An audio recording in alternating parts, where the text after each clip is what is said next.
मुख्यमंत्री सुखविंदर सिंह सुक्खू ने कहा कि भाजपा ने जनता द्वारा चुनी गई सरकार को नोटों के दम पर गिराने का प्रयास किया है, लेकिन हिमाचल की जनता ने ये बता दिया कि हम घर भी बिठा देते हैं।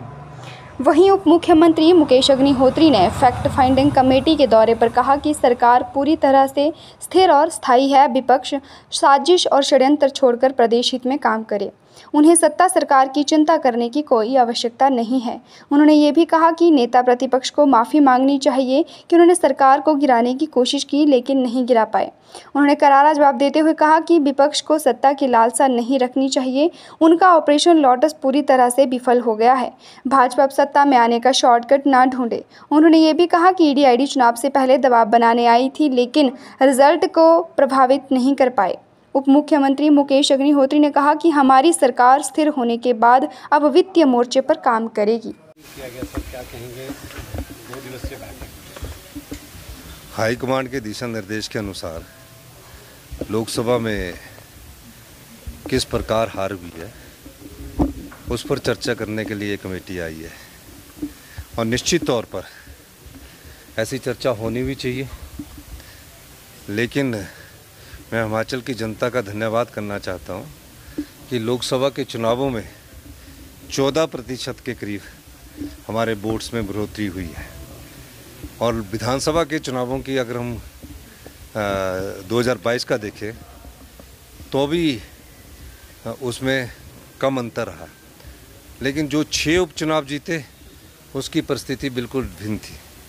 तो ऐसा लगता था कि लोकसभा के चुनाव में हमारी सरकार के जो 14 महीने का प्रदर्शन था उस पर हमारे मत प्रतिशत में बढ़ोतरी तो हुई। अच्छे प्रत्याशी देने के बाद भी हम चारों लोकसभा की सीटें नहीं जीत पाए। निश्चित तौर पर हाईकमांड इस पर आकलन कर रही है और जो भी बातचीत होगी वो हाईकमांड के सामने रखें। विपक्ष सरकार की स्थिरता को लेकर सवाल उठाता रहा सर। अब जयराम ठाकुर जी के पास बोलने को कुछ नहीं रहता है, वो कुछ ना कुछ बात उठाते रहते हैं। निश्चित तौर पर उन्हें अपने आकलन करना चाहिए कि इस प्रकार की जिस प्रकार की राजनीति की षड्यंत्र उन्होंने रचा हिमाचल सरकार को गिराने के लिए, उसके लिए अगर कोई दोषी है तो जयराम ठाकुर जी दोषी है, भारतीय जनता पार्टी की सरकार दोषी है। और उनको हिमाचल की जनता से माफ़ी मांगनी चाहिए। हाँ, कि उन्होंने 4 महीने बर्बाद कर दिए। एक डेमोक्रेटिक गवर्नमेंट जो चुनी हुई सरकार है उसके 4 महीने इसी में बर्बाद हो गए। हम तो फिर 40 हैं, 40 थे 40 हैं, लेकिन उन्होंने क्या इसमें पाया वो उनको आत्ममंथन करना चाहिए और प्रदेश की जनता से माफ़ी मांगनी चाहिए। सर, दिल्ली से तो आपको वही मैंडेट दिया जो 2022 में दिया था, तो क्या कहेंगे, क्या संदेश? जब से हमें मैंडेट मिला है उस दिन से हमारी सरकार ने युद्ध स्तर पर कार्य करना शुरू कर दिया है।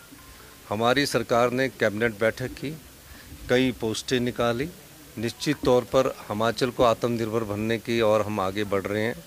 और मैं कल प्रधानमंत्री जी से मिलकर जो बिजली प्रोजेक्टों में जयराम ठाकुर जी ने हमारी सरकार की जो 12% की फ्री रॉयल्टी है जिसको माफ़ कर दिया था, हिमाचल की संपदा को जो लुटाने की कोशिश पिछली सरकार ने की, हमने उस पर रोक लगाई है। मैं उस मामले में भी बात करूंगा। और भी प्रदेश के जो हमारे हित के बीबीएमबी का मामला है, हमें 4300 करोड़ रुपया मिलना है, अभी तक बीबीएमबी से हमें एक पैसा नहीं मिला। आपदा की राहत मिलनी है जो कि निश्चित है बजट के अनुसार होती है, पीडीएनए बोलते हैं, पोस्ट डिजास्टर नीड असेसमेंट, जो हमारा आपदा के बाद भारत सरकार से हमें राहत मिलनी चाहिए, वो भी नहीं मिली। इन सब बातों पर मैं बात करने जा रहा हूँ। हम जिस दिन से परिणाम निकला है और जिस दिन से हम 1240 में पहुँचे, हमारी सरकार, हमारे उप मुख्यमंत्री जी, हमारे पीडब्ल्यूडी मिनिस्टर जी आए दिन बैठकें कर रहे हैं। और कल मेरी और पीडब्ल्यूडी मिनिस्टर जी की नितिन गडकरी से जो उन्होंने आपदा के समय घोषणाएं की थी उस संदर्भ में भी बात हो रही है। और युद्ध स्तर पर हमारी सरकार 3.5 साल हिमाचल की जनता के हित में काम करेगी। लगता है सर कि सरकार को अस्थिर करने या कोई और कोशिश? देखिए, भविष्य की राजनीति को हिमाचल की जनता ने आईना दिखा दिया। जो 14 महीने पहले 6 विधायक चुनकर गए थे उसको जनता ने आईना दिखा दिया। जनता ये चाहती है जो जनता के वोट से चुनकर सरकार बनती है वो 5 साल कार्य करे। 5 साल कार्य करने के बाद वो अपना मत देंगे कि किसकी सरकार भविष्य में बननी चाहिए। लेकिन जिस प्रकार 14 महीने में जनता के वोट से चुनी हुई सरकार को नोट के दम से गिराने की कोशिश की गई है, उसका जनता ने हिमाचल की बड़ा अच्छा जवाब दिया और हिंदुस्तान की जनता को भी एक दिशा दी है कि हम बिके हुए लोगों के साथ, जिनको हम चुनकर 5 साल भेजते हैं, वो अगर 14 महीने में इस्तीफा देते हैं तो हम उन्हें घर बैठा सकते हैं। ये एजेंसियों का दुरुपयोग होता है, ये इनका एक हथियार है, चुनावों से पहले होता है, तो इन चीज़ों से घबराने की जरूरत नहीं है। धन्यवाद। सरकार को, और सरकार पूरी तरह स्थिर है, स्थायी है, टिकाऊ है, और विपक्ष से हमारा आग्रह है कि वो कंस्ट्रक्टिव ऑपोजिशन करें, रचनात्मक विपक्ष करें, जो प्रदेश हित के इश्यूज़ हैं उनको उठाएं और साजिश षड्यंत्र छोड़ दें। समीक्षा के लिए केंद्र ने उन राज्यों में जहां पार्लियामेंट में हार हुई है उसकी समीक्षा के लिए फैक्ट फाइंडिंग कमेटीज़ बनाई हैं, और वो fact finding committee 2 members Himachal आई हैं। उनके साथ अभी चर्चा होनी है, डिस्कशंस होनी है, और जो भी पहलू रहे, लेकिन इतना ज़रूर है कि हमारी प्रायोरिटी हिमाचल प्रदेश की सरकार को स्थिर करना था।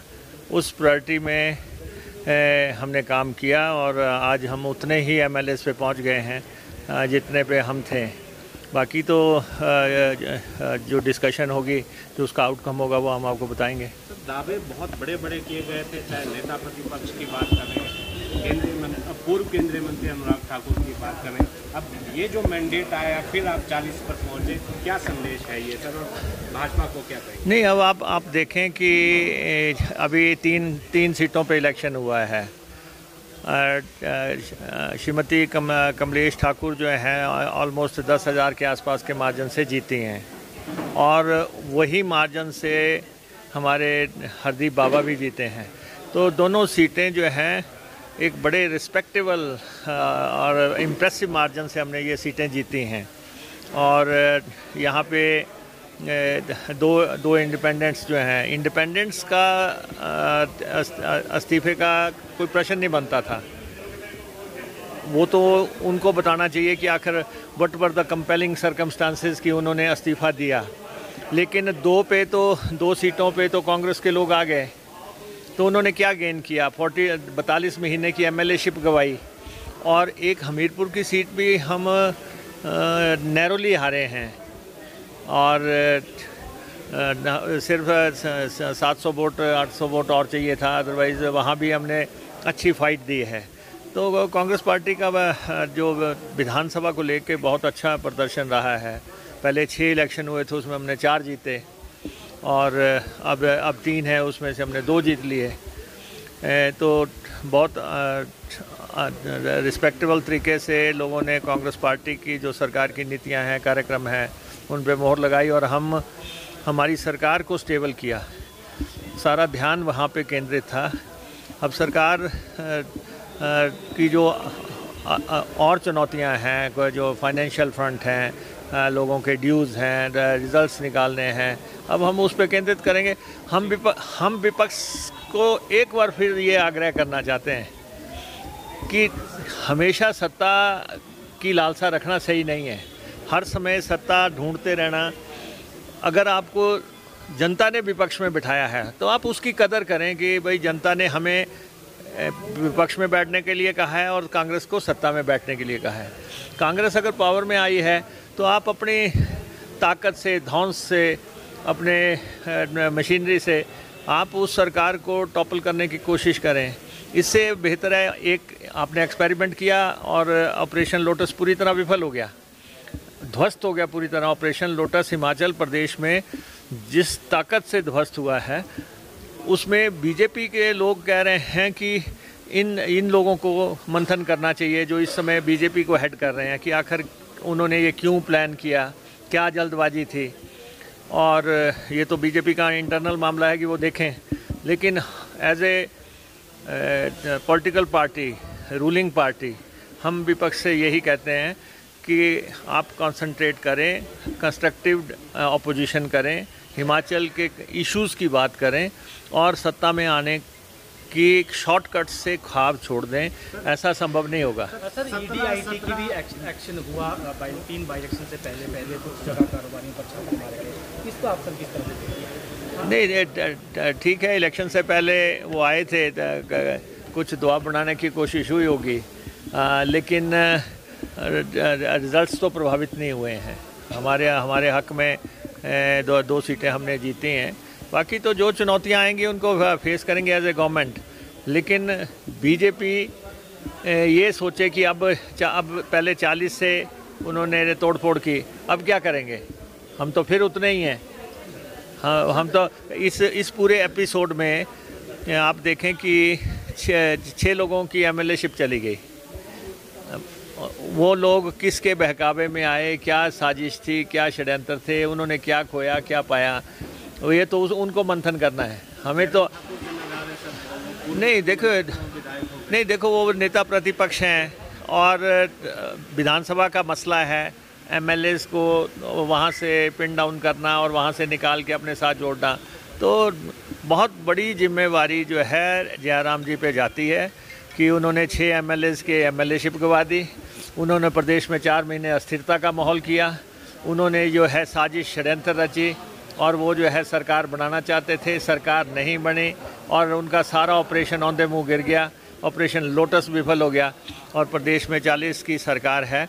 अब मुझे लगता है कि भाजपा को संयम रखना चाहिए और संयम रखते हुए एज ए ऑपोजिशन, एक रचनात्मक ऑपोजिशन करते हुए ऑपोजिशन की भूमिका निभाएं विधानसभा के भीतर और बाहर।